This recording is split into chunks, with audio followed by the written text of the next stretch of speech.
al culto fálico. Recuerden que nuestros antepasados aztecas, nuestros antepasados mayas, conocían ese culto. Como lo conocían los druidas, los celtas, los indos, los japoneses, en todas partes del mundo. Pero es la sabiduría oculta. Esa sabiduría oculta que está en manos de todos, está velada, pero está en manos de todos. Todos los textos de los clásicos son textos de ocultismo. Las 1001 noches es texto de ocultismo. De modo que, ¿dónde está lo oculto? Porque ahí está. Y hace miles de años. Bien. Por eso vamos a hablar. Ya hicimos lo que queríamos hacer, traerles la cita del Chilam Balam. Les vamos a hablar de las culturas serpentinas. Hemos venido en una forma progresiva, didáctica, dándoles a conocer lo fundamental, sí, repito, desde la organización política perfecta de nuestros antepasados hasta sus ideas más profundas y trascendentes. Vamos a hablar en términos genéricos ahora de las culturas serpentinas. Hablar de las culturas serpentinas es hablar de las más elevadas culturas que el mundo ha producido. Y claro, ya saben ustedes que cuando hablamos de culturas serpentinas hablamos del culto a la sagrada serpiente. También es bueno que sepan que existen dos clases. La serpiente que sube a lo largo de nuestra espina dorsal, nuestra bendita madre Kundalini, la que nos da todos nuestros poderes mágicos, las que nos convierte en dioses, y la serpiente que desciende por la fornicación, la serpiente Pitión, que es la cola de Satán. ¿Bien?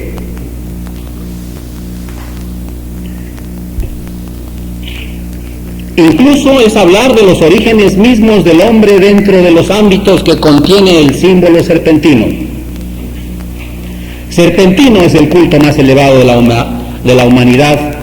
Decía el venerable maestro Samael que todo credo, para ser auténtico, debía contener la helioadoración y el culto a la sagrada serpiente. Esa serpiente que vemos allí, que no son más que nuestros cordones ganglionares. Debemos pues rendir un fervoroso culto a nuestros antepasados de todo el mundo, que nos heredaron un trascendente e inmenso acervo de conocimientos encerrado en el portentoso mundo de los símbolos sagrados. En lo serpentino se contiene metafóricamente la naturaleza íntima y fundamental del ser humano. Es maravilloso comprobar que el símbolo serpentino lo encontramos en todas las culturas, lo mismo entre los egipcios que entre los griegos, los etruscos, los indos, los incas, los mayas, los toltecas, los tibetanos, etc. Todas estas grandes culturas podemos llamarlas culturas fundamentales, pues han sido madres de culturas y aún de la actual civilización. Así pues, lo serpentino ha sido origen de las más altas culturas.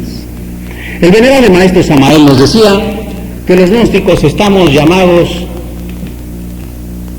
a producir una nueva raza y una nueva cultura, porque ciertamente, mis queridos hermanos, la gnosis es creadora de cultura, creadora de culturas.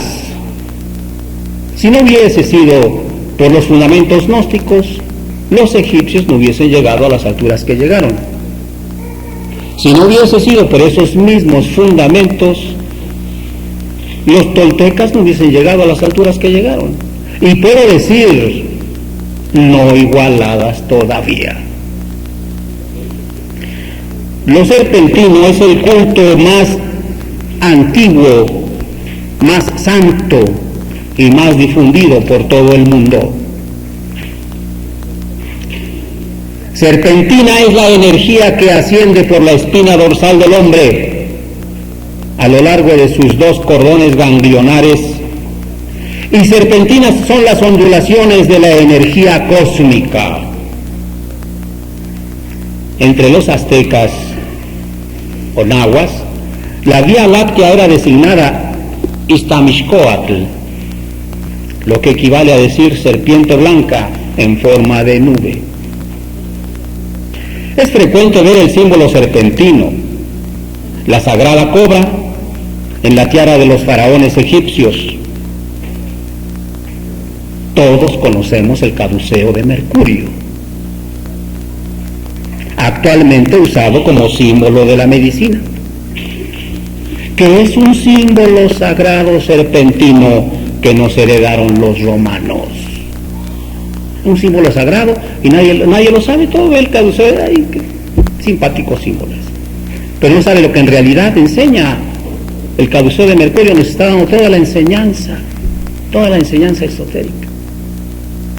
El bastón de mando, las dos serpientes que ascienden, las alas de la sabiduría, ¿sí? La esfera del infinito. ¿Quién no conoce a la dama etrusca, esa que levantando los brazos y con los senos descubiertos nos muestra dos serpientes, una en cada mano? Es una obra de arte por allí, etrusca. Y aquella hermosa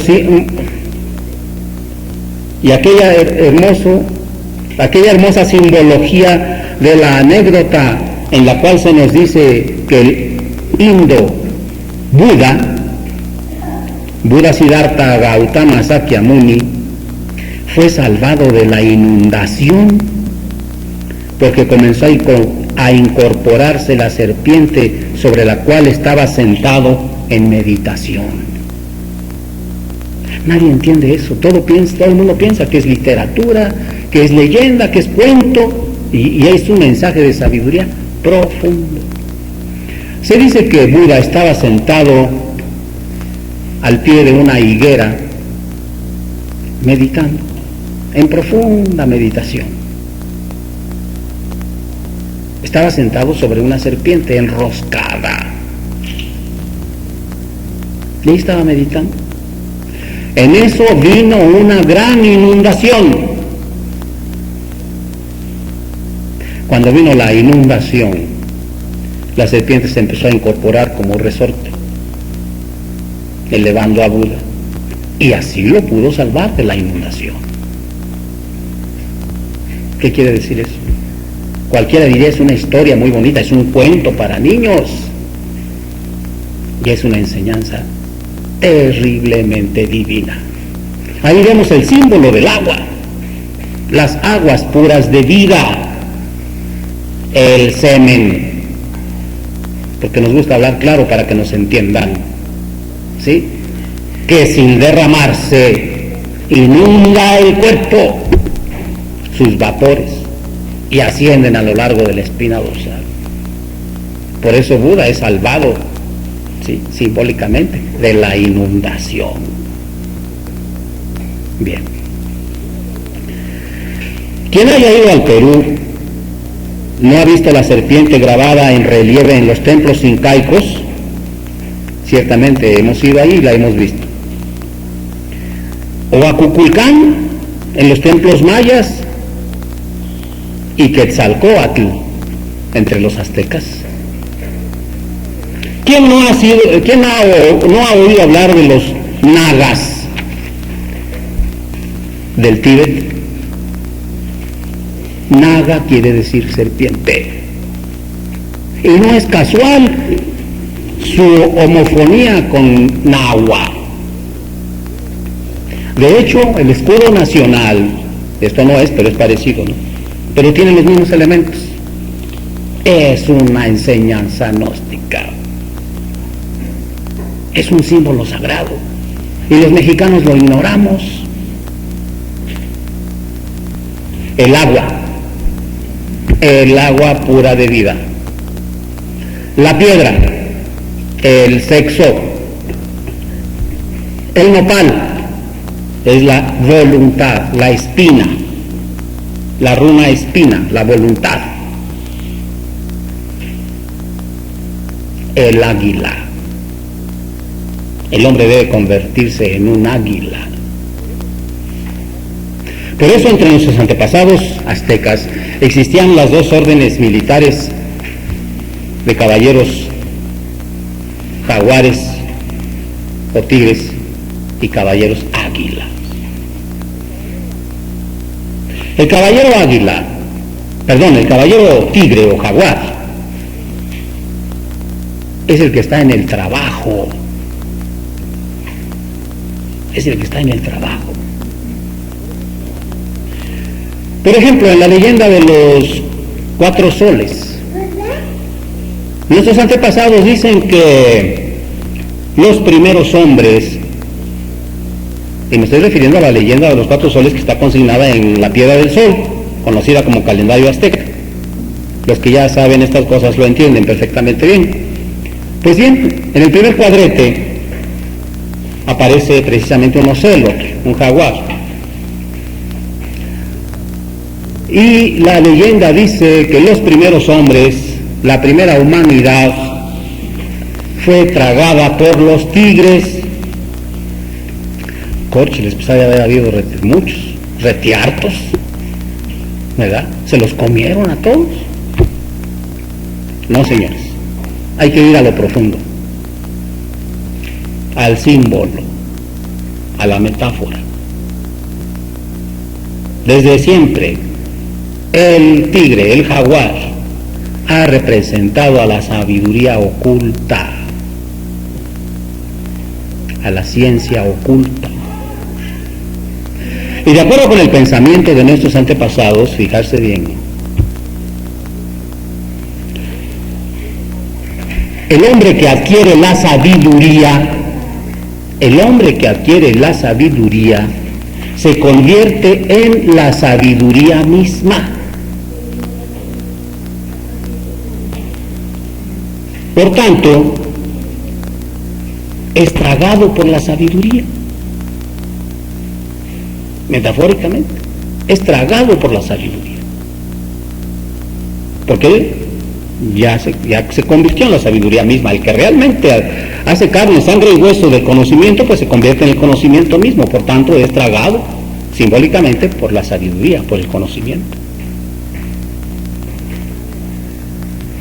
De esta manera, decía, el jaguar representa la ciencia, el trabajo. Después, ese jaguar necesita ser devorado por el águila.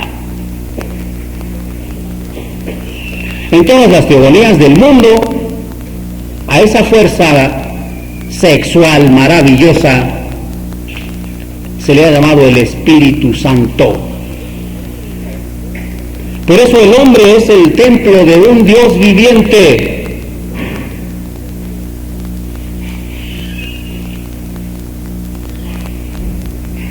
Porque esa energía que ha creado galaxias, sistemas solares, mundos, hombres, dioses y bestias, esa misma energía reside dentro del hombre. Por eso se habla del macrocosmos. En ocultismo se habla del macrocosmos y del microcosmos hombre. En el hombre residen las mismas energías. Por eso el hombre, es decir, el ser humano, su cuerpo físico, es el templo de un Dios viviente. Y nos pasamos la vida ensuciando y profanando el templo. Eso es lo que significa ensuciar y profanar el templo. nuestros malos pensamientos, nuestras malas palabras, nuestras malas obras.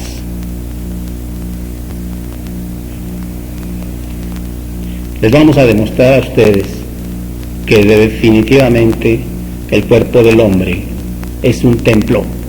Todos los templos del mundo tienen forma de cruz. Es la forma humana. El Padre, el Hijo y el Espíritu Santo, la fuerza creadora. Entonces ya vamos conociéndonos y comprendiendo, como decía a ustedes, que el cuerpo físico del hombre es el templo de un Dios viviente. Pues bien, decía a ustedes que en todas las teogonías, en todas las religiones, esa fuerza, la del Espíritu Santo, la fuerza creadora, ha sido simbolizado por medio de una ave, la paloma, el cóndor, el ibis entre los egipcios, entre nosotros el águila, o como dicen nuestros hermanos pieles rojas, el gran ser, el gran espíritu, el Espíritu Santo. Bien, pues el hombre debe ser devorado entonces por el águila. ¿Se dan cuenta? Pero para ser devorado por el águila necesita convertirse en serpiente, en naga, en nahua. Convertirse en serpiente, ¿qué significa? ¿Por qué les dicen en el Tíbet serpientes? Pues por eso, porque ha ascendido la energía a lo largo de su espina dorsal, se han convertido en serpientes. Ahora ya ven el símbolo sagrado que es nuestro escudo. Es águila, tiene que tragarse esa serpiente. Para ilustrar de una mejor manera, recordaré a ustedes que nuestro venerable maestro Samael Aún Weor, a los pies de quien estuvimos por cerca de 20 años,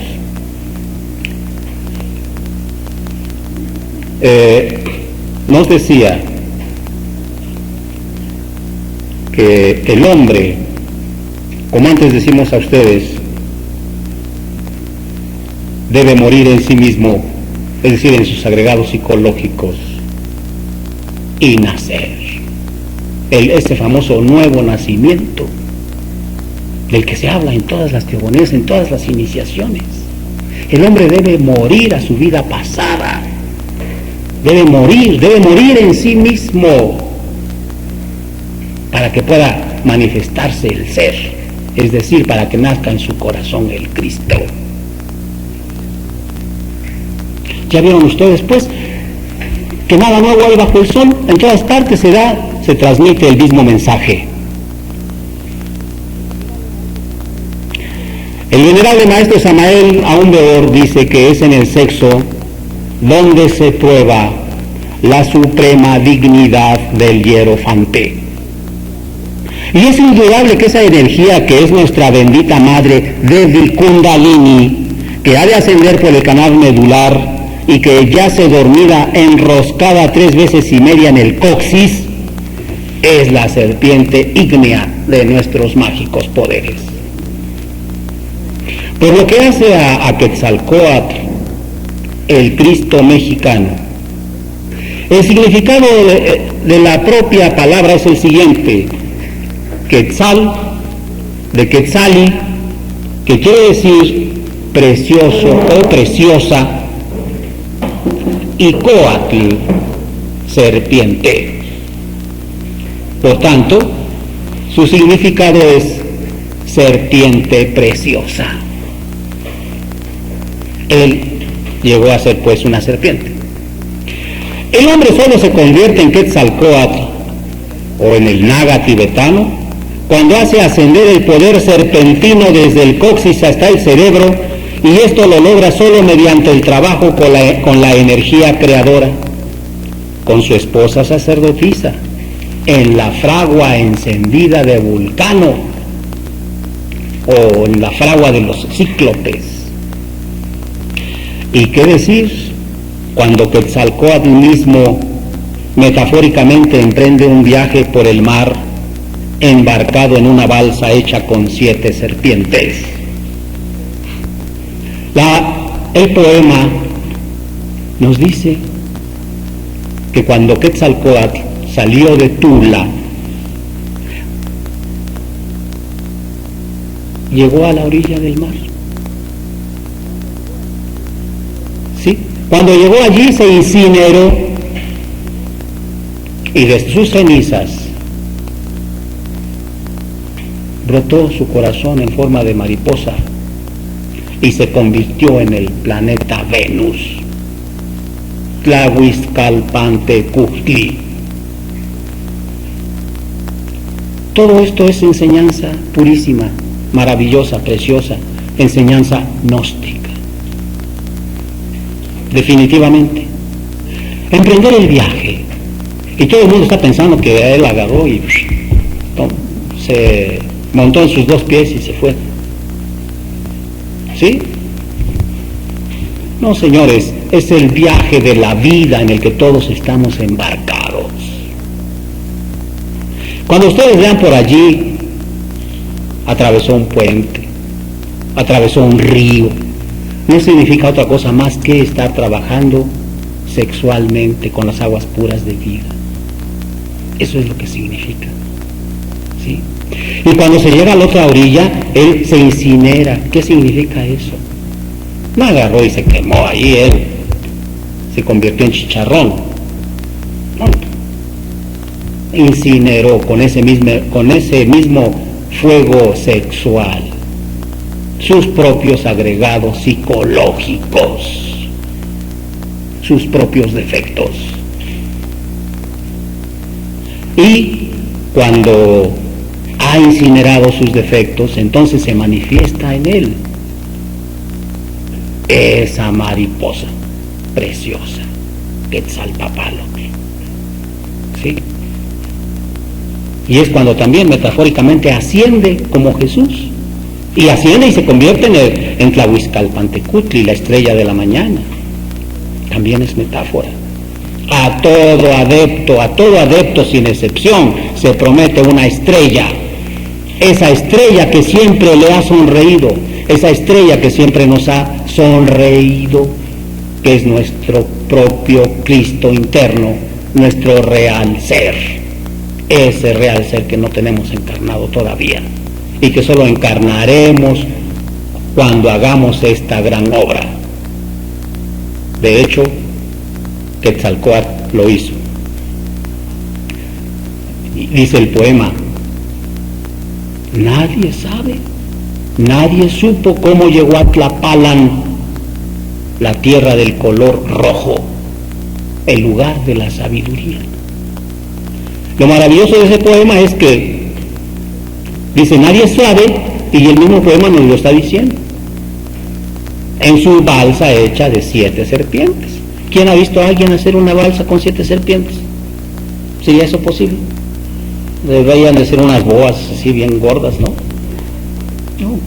Son las 7 serpientes que tienen que ascender a lo largo de nuestra espina dorsal, los 7 grados de poder del fuego. Como dice el venerable maestro Samael Aún Weor, las 7 serpientes de nuestros mágicos poderes ígneos. En el Museo Nacional de Antropología hay una representación de un hombre, ¿sí?, con una especie de palmera, pero no es más que el falo erecto, y como degollado de su cabeza salen, es decir, de su cuello salen 7 serpientes. Solo el gnóstico entiende ese mensaje. Solo el gnóstico. Solo un gnóstico informado que sienta dentro de sí la ciencia, el conocimiento eterno, puede comprender esa representación hecha por nuestros antepasados. Imagínense pues la profundidad, la grandeza de su conocimiento. Ahí está representado. Bien.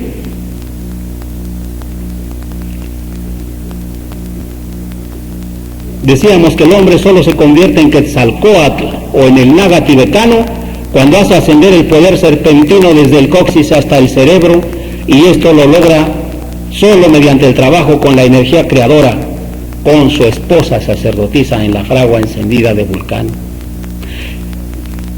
¿Y qué decir cuando Quetzalcóatl mismo metafóricamente emprende un viaje por el mar, embarcado en una balsa hecha con 7 serpientes? Es obvio que emprende ese viaje en el cual todos estamos comprometidos, pero lo hace con los 7 grados de poder del fuego ya levantados, es decir, con las 7 maravillosas serpientes de luz. Esta gran sabiduría, que es el patrimonio de la humanidad, la encontramos en todos los auténticos mensajes iniciáticos del mundo. Hablar de las civilizaciones serpentinas, como las que hemos mencionado, es hablar de lo más puro, de lo más sagrado y de lo más santo que ha producido la humanidad. En verdad, nadie debe olvidarse de su madre, su bendita madre Devi Kundalini. Todo lo que hagamos debe ser hecho por amor a ella, y a ella debemos orar y pedir siempre en todos nuestros actos, anhelos y tribulaciones. Ella es la serpiente de fuego. Ella es la madre amantísima que hace que nazca el Hijo, su Hijo, el Cristo en nosotros. Cuando el hombre oficia, de hecho se convierte en un sacerdote, oficia en el altar del Espíritu Santo, es decir, cuando se une con su esposa sacerdotisa en la cópula divina, sin que haya orgasmo, sin que haya eyaculación, hay transformación, hay santificación, hay pureza y hay una creación trascendente. Porque la fornicación, mis queridos amigos, está bien, está muy bien para los animales. Nosotros debemos dejar de ser animales. Entonces hay pureza, hay santidad, hay castidad científica y sobre todo hay plenitud, porque el sexo es el mismo Edén. El sexo es el paraíso. Ese paraíso que andan buscando por allí, todo el mundo lo trae consigo.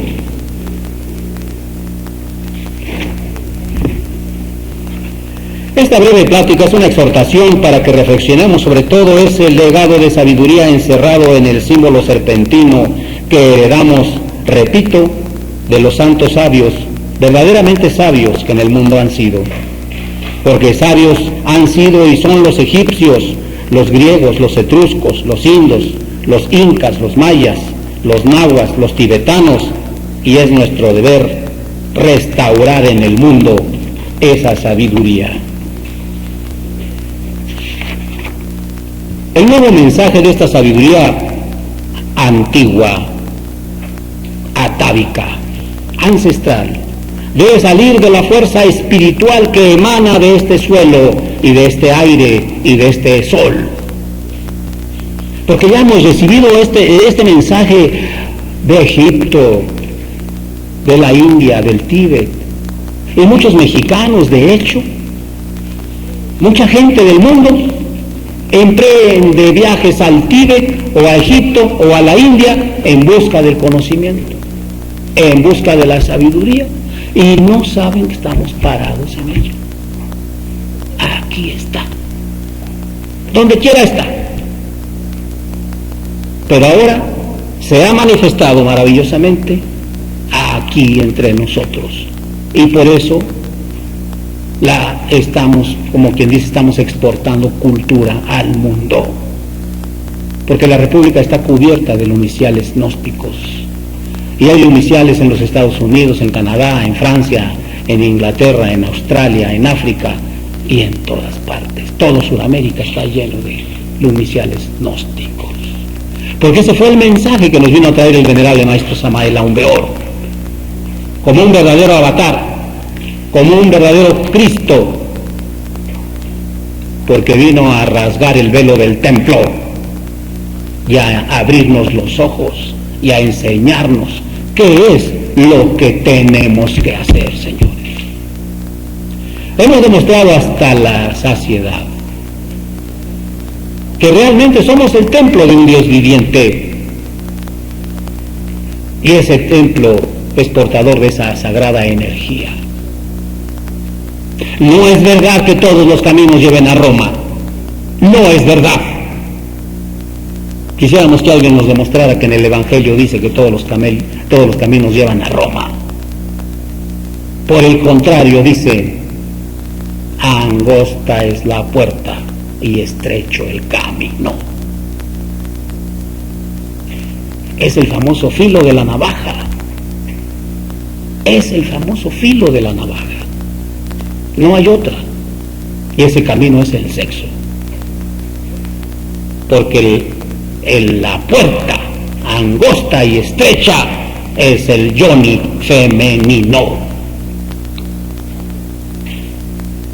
En la unión del lingam yoni está la salvación del género humano. Por eso el gnóstico adora, venera, ama intensamente a su esposa. Y la esposa sabe que su esposo le es fiel, porque no puede adulterar, porque conoce, no porque cree, sino porque sabe. Y sabe que el único atanor, que el único medio es su esposa. Por eso esta doctrina está llena de santidad, de pureza, de castidad científica, es decir, con conocimiento, porque no nos estamos invitando a la fe ciega, o como decía el maestro Samael aún peor, a la fe del carbonero. Nos estamos invitando a la fe consciente.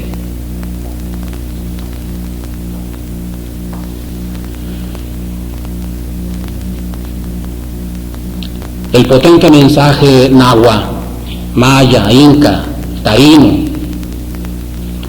que todo nos enseña pues que todo es una misma cosa y debe resonar potente por todo el orbe para propiciar la resurrección de los dioses santos, porque hubo lo que se llamó la muerte de los dioses, pero ahora viene la resurrección de los dioses. El maestro Samael nos dice muy claramente: el abuso del politeísmo trajo el monoteísmo. El abuso del monoteísmo, ¿qué trajo? El abuso del monoteísmo trajo el materialismo, porque la humanidad se siente muy satisfecha de haber asesinado a los dioses santos. Y los dioses santos siguen por allá, compadeciendo al pobre género humano. Pero fíjense bien en esas palabras lapidarias del venerable maestro Samael. El abuso del politeísmo trajo el monoteísmo, pero el abuso del monoteísmo trajo el materialismo. De modo que aquí hay que ser conscientes y saber que sí, efectivamente hay Dios, como decíamos, y hay dioses, porque en cada ser humano late en potencia un Dios. El venerable maestro Samael nos dice: el cielo se toma por asalto, y son muchos los que lo han tomado. De modo que todas esas doctrinas por allí que pregonan, sí, que debemos de ser buenos, no hacen más que adoptemos una actitud pietista, de falsa santurronería, ¿verdad? Como decía el maestro, y creemos que con eso ya la hicimos, que ya nos salvamos. Dice el que alguien le dijo a un apóstol: yo creo en Dios. Y él se consideraba salvo por eso. porque nada más por creer, con muchas doctrinas por ahí dicen que el que cree ya está salvo, y esto es un error. ¿Cuál fue la respuesta? Haces bien, hermano, porque el diablo también cree en Dios. Y es bueno saber, mis queridos hermanos, que a los mundos inferiores, que no son más que las capas inferiores del planeta, se van no solamente los malos, también los buenos. También los buenos que no hacen la gran obra. Por eso, a los mundos inferiores, la humanidad está penetrando por millonadas. Es lamentable, pero así es, por millonadas. Y la humanidad inconsciente sigue en sus pachangas, en sus pasiones, en sus vicios, etcétera, sin preocuparse de estas cosas.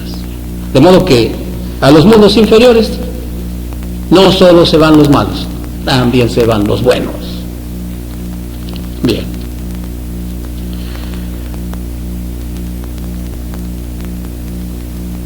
El venerable maestro Samael dice que debemos combatir el anticristo del materialismo. Debemos combatir el anticristo de la falsa ciencia. Es necesario redimir a la gran ramera. ¿Quién es la gran ramera? La humanidad. La humanidad. Y redimirnos a nosotros mismos. Porque, como decía Lucas, como decía San Lucas, esto mismo que os estoy diciendo, mis queridos hermanos, esto mismo debo hacer yo. No sea que vosotros os salvéis y me condene yo. Bien. Es necesario, pues, volver a la verdadera ciencia, al culto a nuestra Divina Madre, al culto a la sagrada serpiente de nuestros mágicos poderes, que es la única que en realidad puede convertirnos en hombres. Por eso se dice, por ejemplo, que Quetzalcóatl es inventor de hombres, es creador de los hombres. Porque ya dijimos en un principio, Dios hizo al hombre de su imagen y semejanza. Pero esa perfección no pudo haber emanado de sí nada imperfecto, pero tuvo que haber emanado de sí algo idéntico a él. Ahora viene una pregunta muy simpática: ¿somos perfectos? ¿Somos perfectos? ¿No estamos llenos de errores?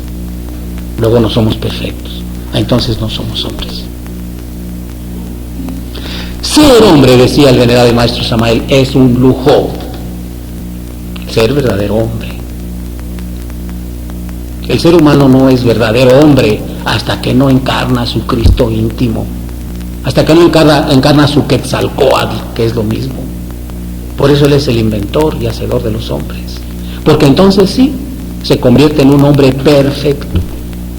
¿Se imaginan una humanidad compuesta de seres humanos perfectos, iguales a la divinidad? ¿Sería igual a este que estamos viviendo? Pues definitivamente no.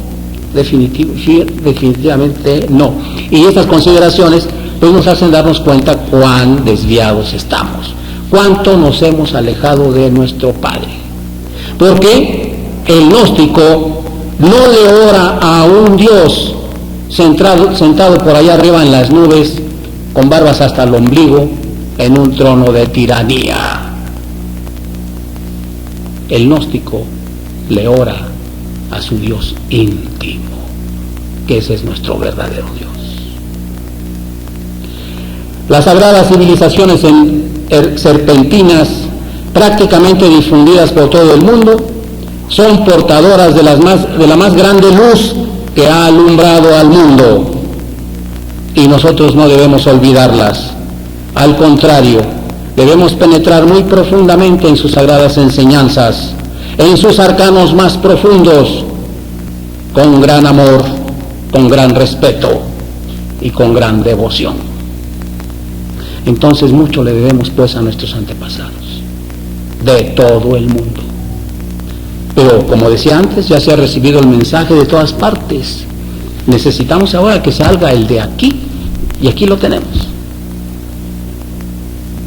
Es maravilloso comprobar, como decíamos en un principio, que la religión, la ciencia, la sabiduría de nuestros antepasados es profundamente gnóstica. Y es un tesoro. Todos andamos buscando, o todo el mundo anda buscando el tesoro de Cuauhtémoc, el tesoro de Moctezuma. Y ese tesoro hoy lo estamos dando en este momento. Ese es el tesoro, la sabiduría que nos legaron nuestros antepasados. Por tanto, pues, efectivamente hay que interesarnos por conocer profundamente ese conocimiento, esa sabiduría, porque la gnosis nos capacita para conocer los mensajes de sabiduría de todo el mundo, que, repito, están dados en metáforas, en parábolas, en enigmas, pero teniendo en las manos los arcanos, los libros sagrados, los textos sagrados y los símbolos sagrados, se abren y nos entregan su mensaje. Bien, eso es todo, hermanos. Muchas gracias. Ahora vimos un paréntesis de preguntas y respuestas, ¿sí? Para que nos expongan cada quien su concepto. Si tienen algunas preguntas que hacer, algo que agregar, ¿sí? Pueden hacerlo con entera libertad. ¿Qué nos dice allí la hermanita? Sí. ¿Qué nos dice?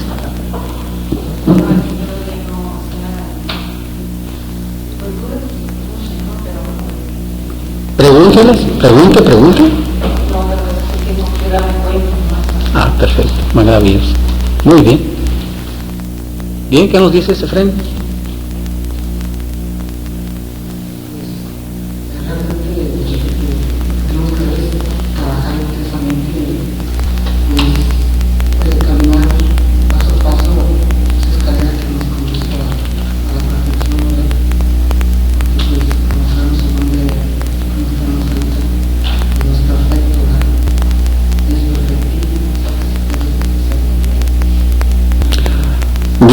Pero no es cosa, pues, de creencias, como decíamos antes, sino de conocimiento.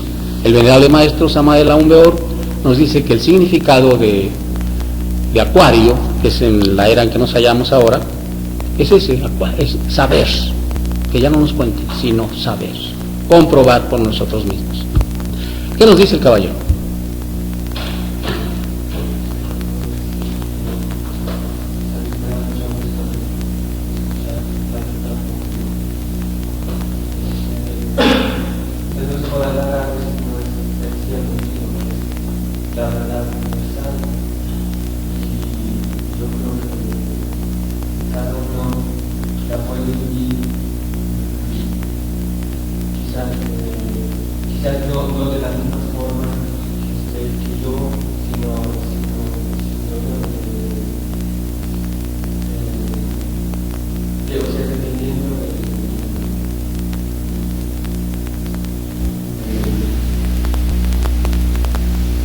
de la fase o la etapa donde donde se encuentras, pero llegando a lo mismo que ya llegamos todos, conocer la verdad, el amor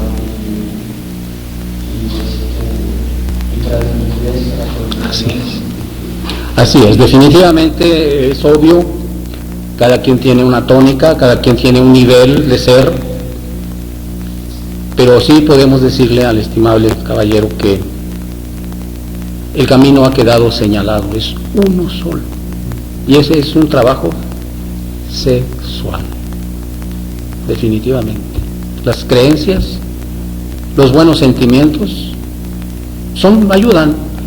Es obvio que son parte del camino, ¿sí? Bien hablar, bien obrar, bien pensar, ¿sí? Pero trabajar. Bien, ¿qué nos dices, Alejandro?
Vamos a ver hoy algo relacionado con el culto fálico.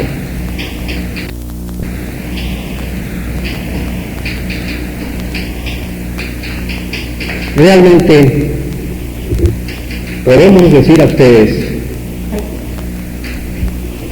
que así como hemos hablado de las culturas serpentinas, así como hemos hablado de nuestro Señor Quetzalcóatl, así como hemos hablado de la organización política y social de nuestros antepasados, perfecta.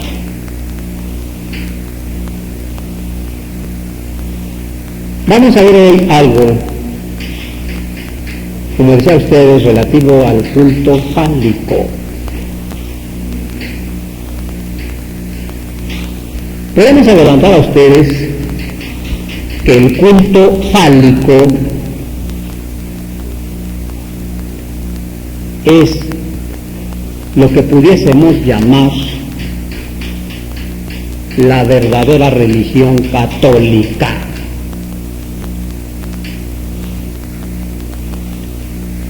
En su acepción correcta, católico quiere decir universal.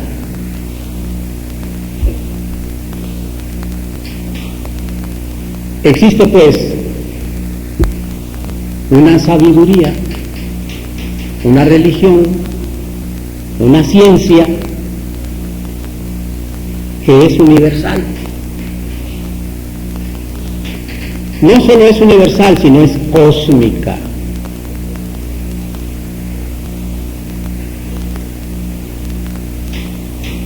Y esta religión universal y cósmica se refiere fundamentalmente a la energía creadora.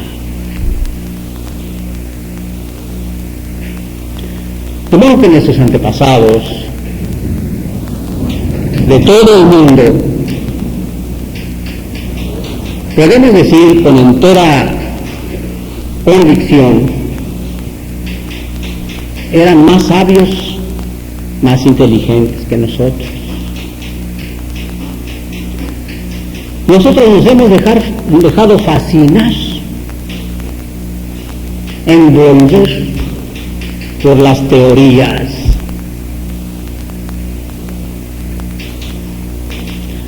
De un versículo de la Biblia hacen una religión, o de cada versículo de la Biblia hacen una religión diferente.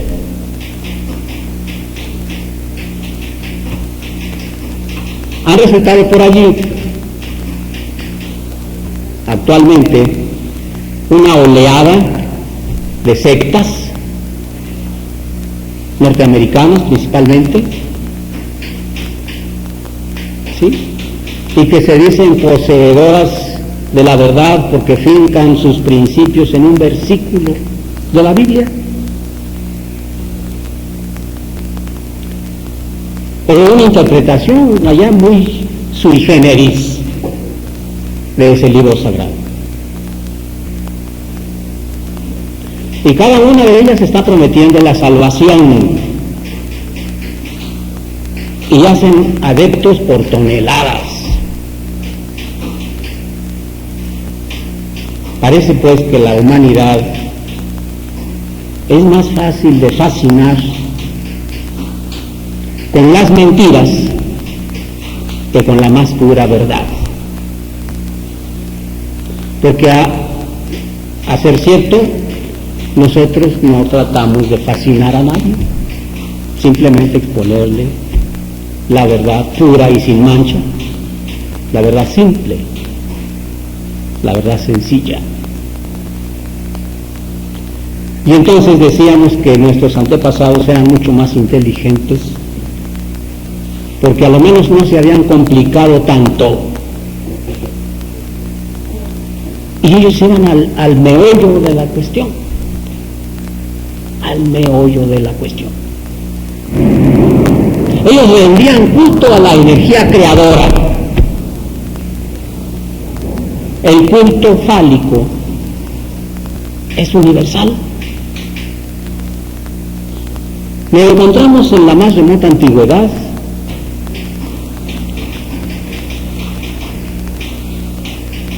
Lo encontramos desde la más remota antigüedad en los cultos de la vieja Europa, de Asia, de Oriente, de África, en los pueblos nórdicos, escandinavos, germánicos. Es maravilloso entre los escandinavos. Tenían que morir con la espada en la mano. Eso era muy profundo, muy simbólico.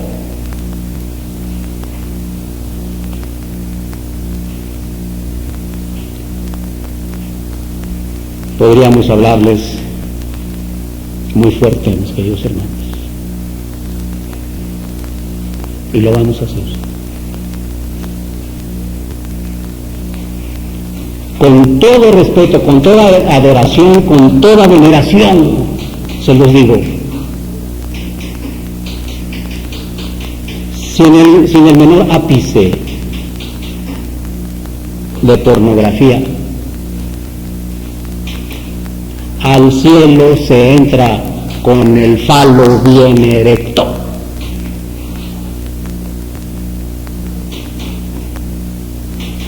Lo primero que le examinan al recién fallecido son los riñones. A ver qué ha hecho con su energía creadora.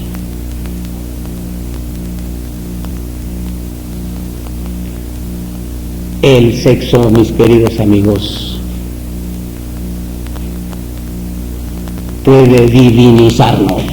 Es lo único que puede divinizarnos. Escuchen bien, el sexo es lo único que puede divinizarnos. Y me estoy refiriendo a damas y a caballeros. Es lo más santo, lo más sagrado que hay. Es el altar del Espíritu Santo, la fuerza creadora. Por eso el cuerpo humano del individuo es el templo de un Dios viviente. Si toda la humanidad estuviera consciente de estas cosas, habría más hermandad, más amor, más fraternidad, no habría egoísmo, no habría sobrepoblación, no habría hambre. Si ustedes me preguntaran, por ejemplo, ¿por qué existe hambre en el mundo? Por ahí muchos les dirían, pues por las situaciones económicas, por las situaciones políticas, porque si los ricos, que si los pobres, que zarandajas.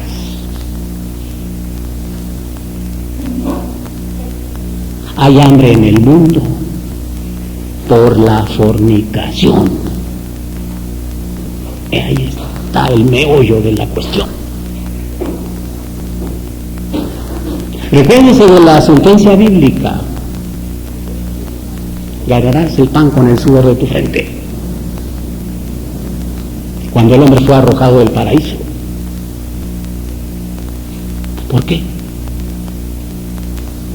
Es un hecho real. El hombre pierde sus energías creadoras, sus facultades creadoras. Se vuelve un ente mecánico que actúa inconsciente. Por eso este camino tan difícil, hecho solo para audaces, hecho solo para valientes, se llama la senda del filo de la navaja.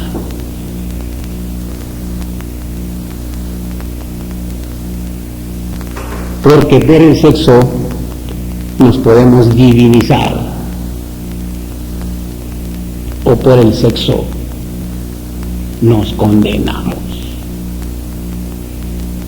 Y todo está en el filo de una navaja.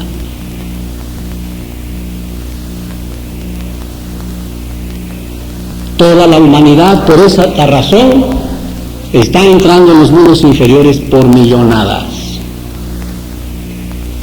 Porque suponen las parejas que con el solo hecho de que el cura les dé la bendición, ya están facultados para ser salvos. Y a fornicar se ha dicho. El hombre fornica con su esposa. Es decir, derrama el vaso de Hermes, el vaso sagrado. Es lo que no han comprendido jamás. Es lo que no han sabido explicar. ¿En qué consiste la fornicación? Ustedes son privilegiados porque ahora podemos develarles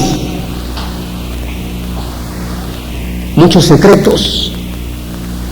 Porque aquí a lo que se viene es aprender secretos.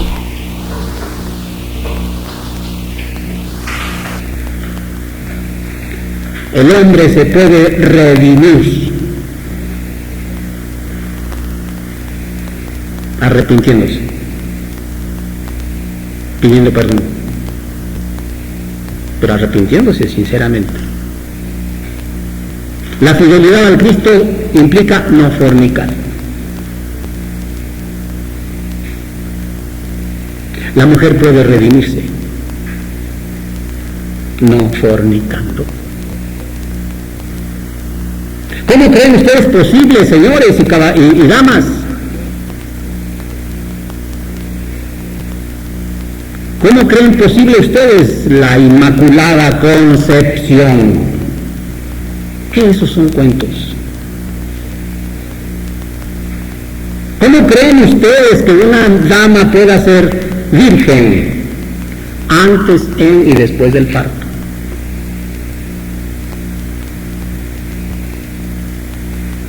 En primer lugar, virgen es un grado esotérico. En segundo lugar, virgen es la mujer que no fornica, que no llega al orgasmo. La mujer que no ha llegado jamás al orgasmo es una virgen, digna de toda adoración. Por eso el gnóstico adora a su esposa.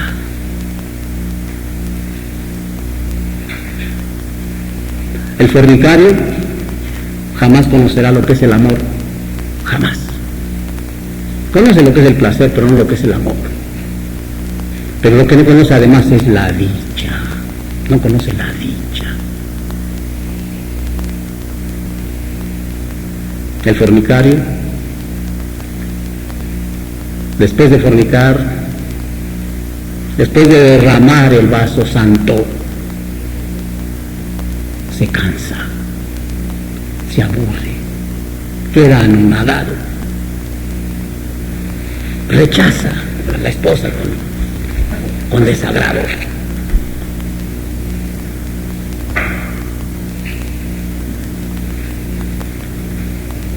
El hombre casto, después de la cópula sagrada,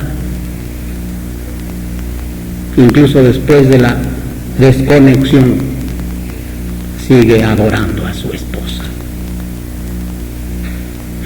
Y ahí el verdadero amor. Por eso se habla de que el amor es la superior de todas las fuerzas. Y no hay fuerza más terrible que el amor. Y el amor es lo que nos puede salvar. Y todos están pensando que es un amor por allá, blandengue, ¿verdad? Te amo mucho, hermanito, te amo mucho, hermanita. Y ya, al otro lado. No, señores. No es de intenciones, es de hechos. Pero por eso es exigente la gnosis. Es dura. El hombre y la mujer están obligados pues a trabajar intensamente. Y el sexo es el mismo paraíso. Eso es retornar al paraíso. De modo que la humanidad, el resto de la humanidad no sabe, pobrecita de veras, no sabe lo que es el paraíso, no sabe lo que se está perdiendo.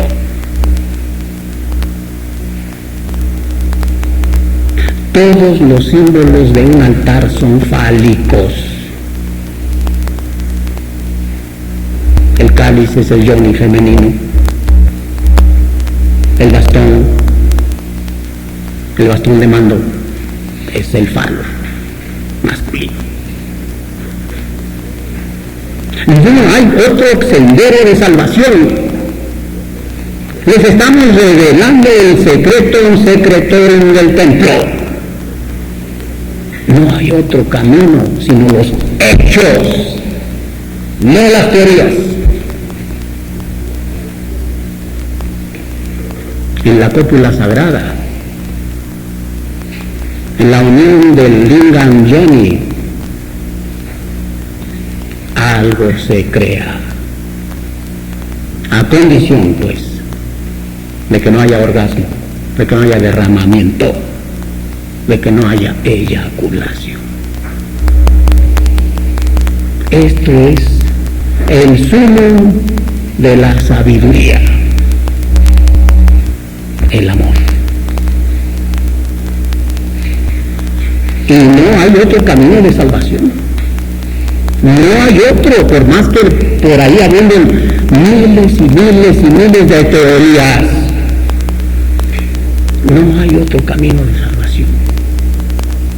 Por eso el ser humano debe recordar sus errores pasados, arrepentirse de todos sus errores y de todas sus fornicaciones. Es algo que se puede vivir, que se puede experimentar, que se puede vivenciar y que se puede comprobar por sí mismo.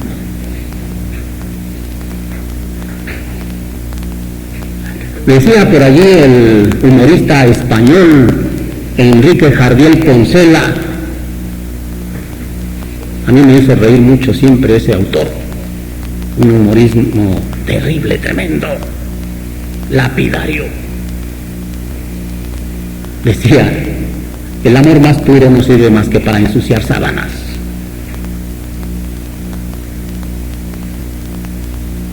Y yo les digo a ustedes, el amor más puro, más casto, no ensucia sábanas.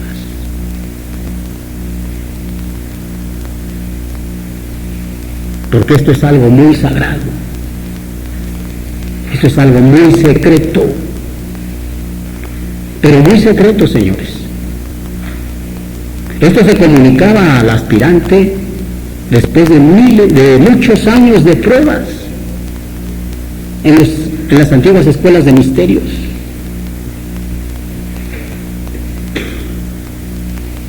Esto no se les revelaba así, como ahora lo estamos haciendo a ustedes, sino después de haber pasado muchos años de pruebas, de sinceridad, de abnegación, de sacrificio, de honestidad, de honradez, de valor. Tenían que pasar el iniciado antes por las 4 pruebas de aire, fuego, agua y tierra, para que pudiera revelarse de labio a oído el secreto. Por esto, por dárselo a la gente así, en forma, digamos, tan precipitada, vamos a decir, la gente no le da importancia a este gran secreto. Este secreto es la síntesis de la gran ciencia, la síntesis del ocultismo, la magia sexual, el tantrismo blanco, la pureza, la castidad, la virginidad. ¿Por qué le dijo Jesús a María Magdalena? Anda, mujer, arrepiéntete de tus pecados y no peques más. Y María Magdalena, que es actual, después de haber sido una mujer pública, es una virgen. Porque para el inicuo todas las puertas están cerradas, menos una, la del arrepentimiento. Por eso les decía a jóvenes el otro día, ustedes ya no se pueden echar. Ustedes podrán, si quieren, dejar la gnosis, pero ignorar estas cosas no podrán jamás. Más les conviene no dejar la gnosis, porque con saber solo estas cosas ya están enganchados al carro de la divinidad, del camino estrecho, del camino pedregoso y difícil. De manera que no todos los caminos conducen a la salvación. Hay infinidad de caminos. Infinidad. Lo que harán esos caminos serán darles cierta información. Pero no les dan a ustedes la clave fundamental. No se las dan en ninguna parte. Porque no la conocen. No la conocen. Y se van en teorías y en teorías y en teorías. Y estos son hechos de la vida práctica. Todo esto debe hacerse en matrimonios perfectamente constituidos, con esposo y esposa. Ahora comprenderán por qué no se debe adulterar. Y comprenderán lo que significa adulterar. Porque el hombre elige un vaso de perfección. Ese vaso es su esposa. Y solo con ella puede trabajar. Solo con ella. Porque el sexo no es juguete de nadie. Es el altar del Espíritu Santo. Es la fuerza creadora, es el Espíritu Santo en nosotros. En nosotros. Traemos algo muy divinal dentro de nosotros. Es la manifestación de la divinidad dentro de nosotros. ¿Se dan cuenta? Es la manifestación de la divinidad dentro de nosotros. Esa energía que ha creado galaxias, sistemas solares, planetas, hombres, dioses y bestias, en el macrocosmos, está presente en nosotros a proporción microcósmica. Por eso se habla del macrocosmos y del microcosmos hombre. Entonces, Tienen ustedes ahora pues la revelación secreta más importante de su vida. Se han encontrado con un tesoro, con un cofre lleno de oro. Ese oro está en ustedes mismos. Ahí está la parábola del padre que da a sus 3 hijos cierta cantidad de talentos de oro. Fíjense bien. Nuestro Padre a cada uno nos da cierta cantidad de talentos de oro. ¿Qué hizo uno de los hijos? Uno de los hijos lo dilapidó. Otro de los hijos, ¿qué hizo? Lo guardó. ¿El otro qué hizo? Lo hizo producir. ¿Sí? Nosotros, ¿qué hemos hecho con esos valores vitales? ¿Qué hemos hecho con esos talentos de oro? Los hemos dilapidado. ¿Sí? Es suficiente razón para arrepentirnos todos. Porque es la clave, es el fundamento, es la energía vital que puede servir pues para edificarnos, para divinizarnos. El hombre y la mujer que trabajan intensamente disfrutan del paraíso. Decía el venerable maestro Samael, y vean con qué limpieza y con qué caridad y con qué sinceridad se habla. Decía el venerable maestro Samael Aulor, los goces del sexo son terriblemente divinos. Repito, a condición de no fornicar, de no derramar el vaso sagrado. El hombre debe saber retirarse a tiempo y aprovechar en su propia edificación toda esa energía. Porque vean ustedes, para procrear un nuevo ser, ¿cuántos espermatozoides se necesitan? A ver, las manitas enfermeras, díganos, ¿cuántos se necesitan para procrear un nuevo ser?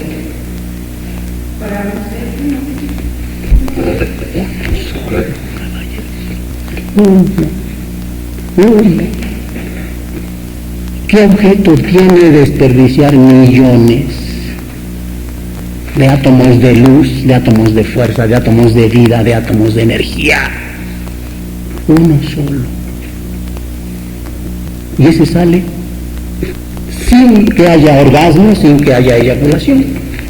Ese desciende en forma natural, el más fuerte, el más selecto. En definitiva les digo a ustedes que no habría hambre ni sobrepoblación.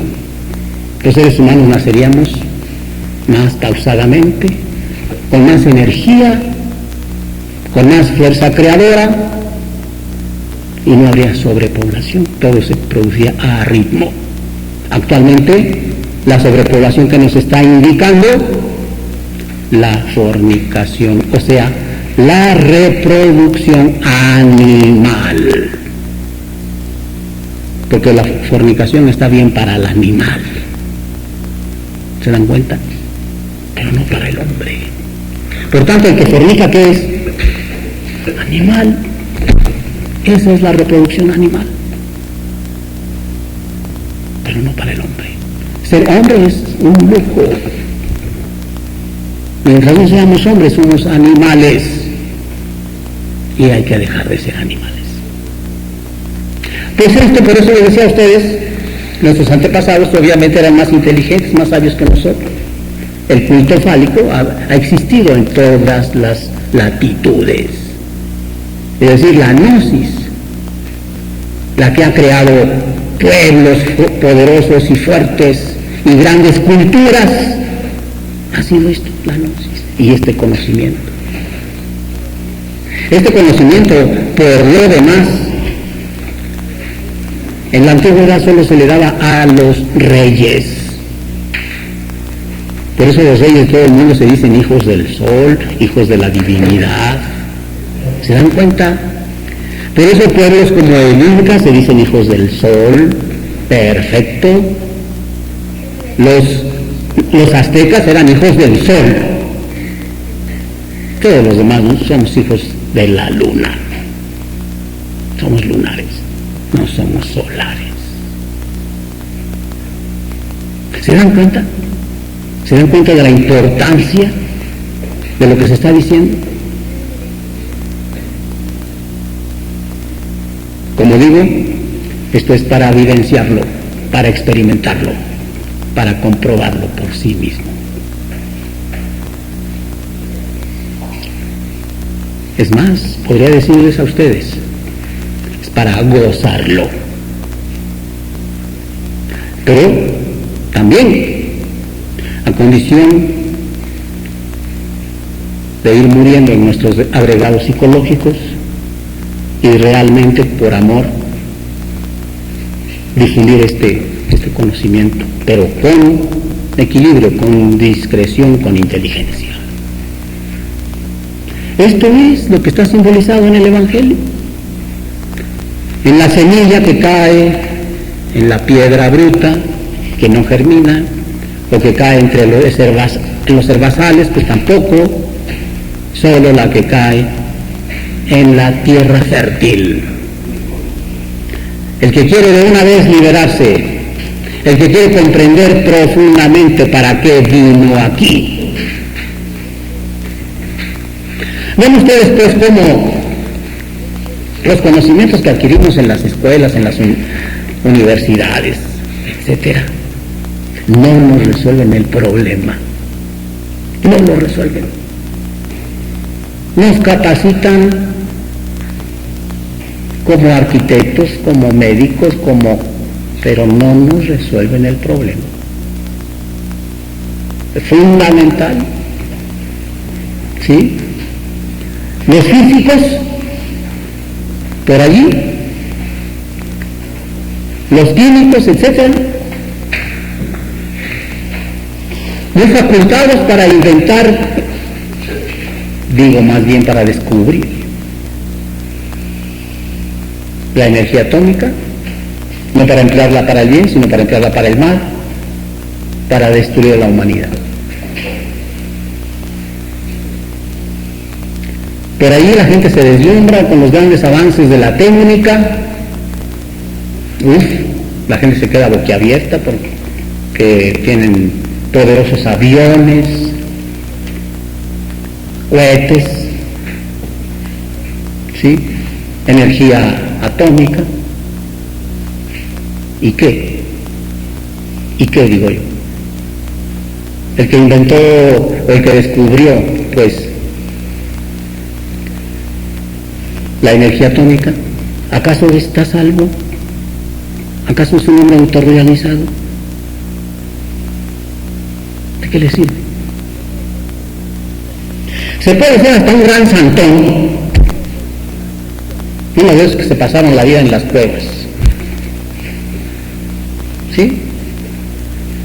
Y sí es un hecho, hombre. Cualquier hijo de vecino puede ir de visita, pues si somos hijos hijos un poquito, como decía, quiero corregir un poquito, porque como el Cristo dijo, hijos del diablo sois, mas no de Dios. El que es hijo de fornicación es hijo del diablo. Y todos somos hijos del diablo porque somos hijos de fornicación, mas no de Dios. Sin embargo, la divinidad con su magnanimidad, pues nos da oportunidad de todo. Nos da la oportunidad de todo, absolutamente. Y podemos elegir, pues, o para arriba o para abajo. Podemos elegir nuestro destino.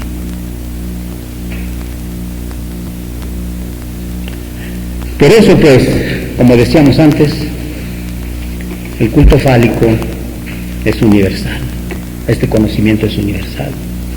Por eso les citaba el contenido del Chilam Balam de Chumayel en la conferencia pasada, en aquel párrafo que dice, ya no había palabra de sabiduría, ya no había palabra de conocimiento. No servían los dioses que trajeron los extranjeros. Castrar al sol fue lo que vinieron a hacer.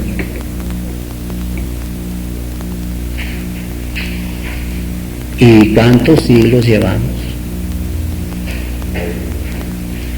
Por eso, cuando nos dicen que nos trajeron el idioma, no éramos mudos. Cuando nos dicen que nos trajeron la religión, pues teníamos una muy buena. Ha sido atroz lo que ha sucedido. Vean ustedes, desde hace mucho tiempo, de las ricas y variadas colecciones del Departamento de Arqueología del Museo Nacional, fueron retirados los ejemplares absolutamente fálicos. Es sorprendente. Nosotros los mexicanos blasonamos de disfrutar de un régimen liberal. Y nos andamos escandalizando como niñas por ahí, que de todo se escandalizan. Y las representaciones fálicas de nuestros antepasados las escondemos. Mientras,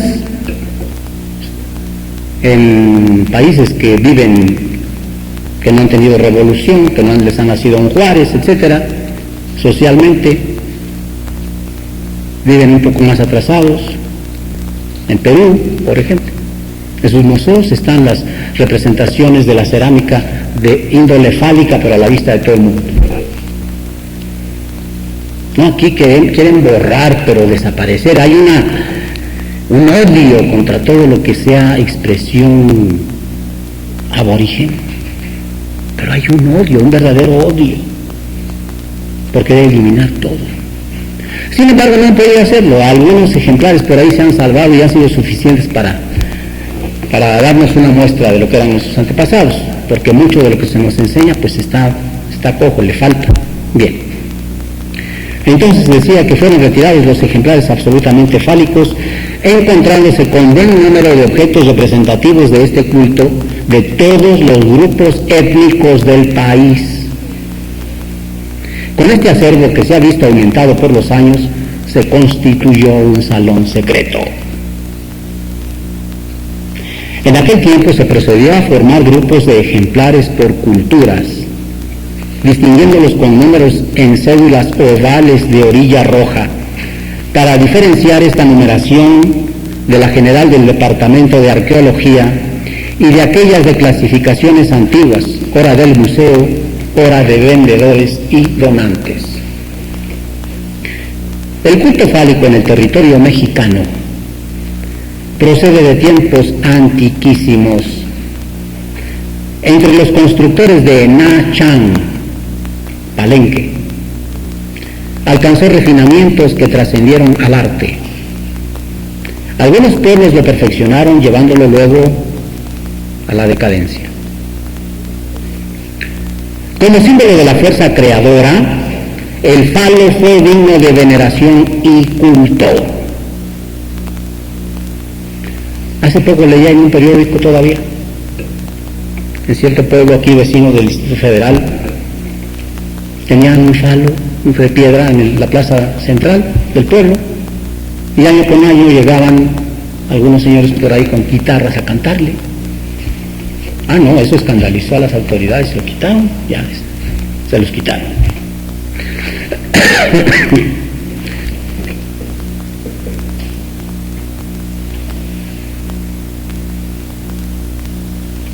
La observación constante condujo a nuestro pueblo a la deificación inmediata del mismo.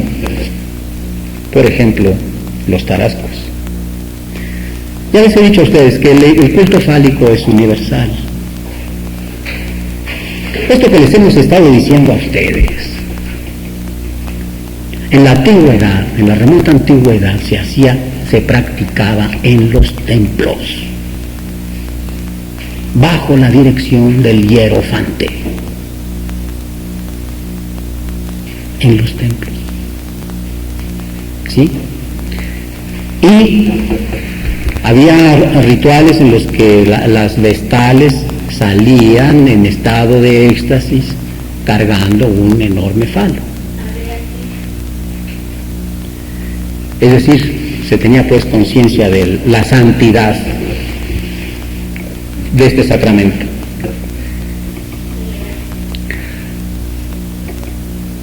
Los nahuas funden sabiamente el culto fálico con sus elevadas ideas cosmogónicas,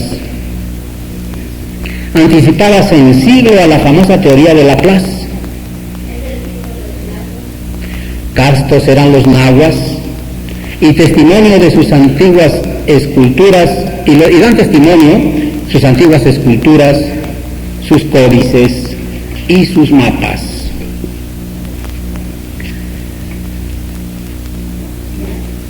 El mono y el coyote son, entre otros,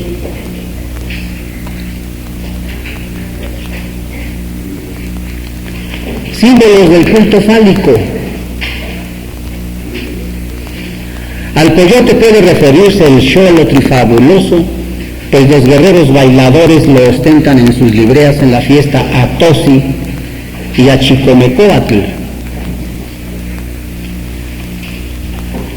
Bien, para que vayan entendiendo todo esto, que algún día les hemos de enseñar un poquito de náhuatl, un poquito de mexicano.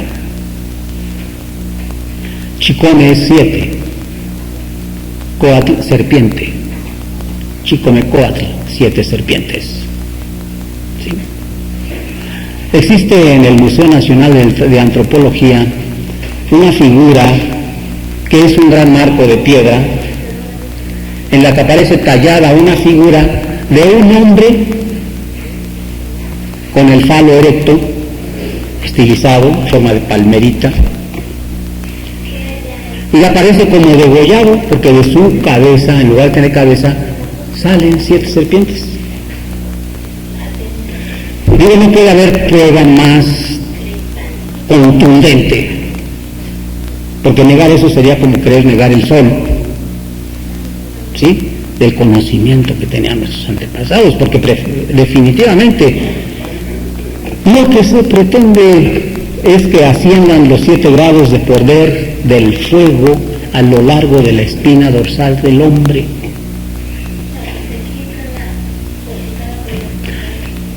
Nomás fíjense lo que les voy a decir.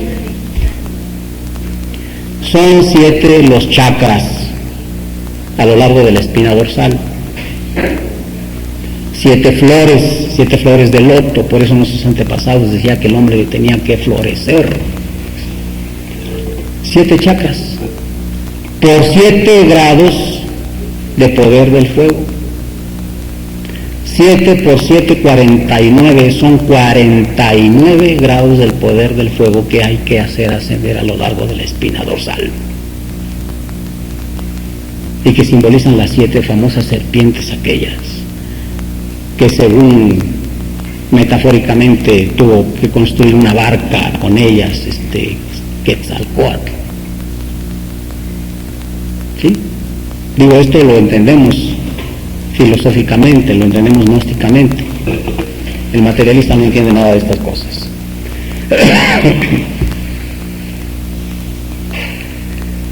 La Chicomecoatl lleva allí en el Amacali, máscara, sobre la frente, un signo antes de ahora no explicado, y que consiste en una punta cónica emergiendo de un rodete entre las 4 puntas aspadas del emblema solar Nahui Olin. Se trata del símbolo creador macho-hembra, Yam oriental, el Lingam Yoni de la India, en una palabra. Nosotros hemos podido comprobar todas estas cosas.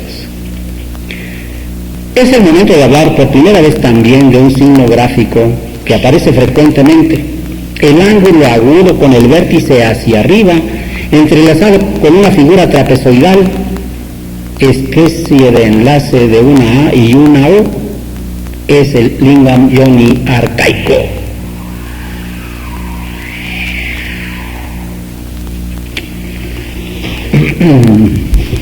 Bueno, en la Chiconecoatl, en la Centeocihuatl, en las deidades del maíz y de las flores, no es raro encontrarlo, como que se trata de la generación por excelencia del alimento de hombres y dioses. En el tocado lo llevan los sacerdotes de Xochicalco, en los relieves de los basamentos de aquel teocalli tolteca. Nuestros antepasados practicaron la circuncisión, pues los penes aparecen circuncisos en las estatuas y en pequeños falos de arcilla cocida o de piedra blanca, exvotos, pendientes o porciones de collar que se han encontrado en Azcapotzalco, Amantla, Santa Lucía.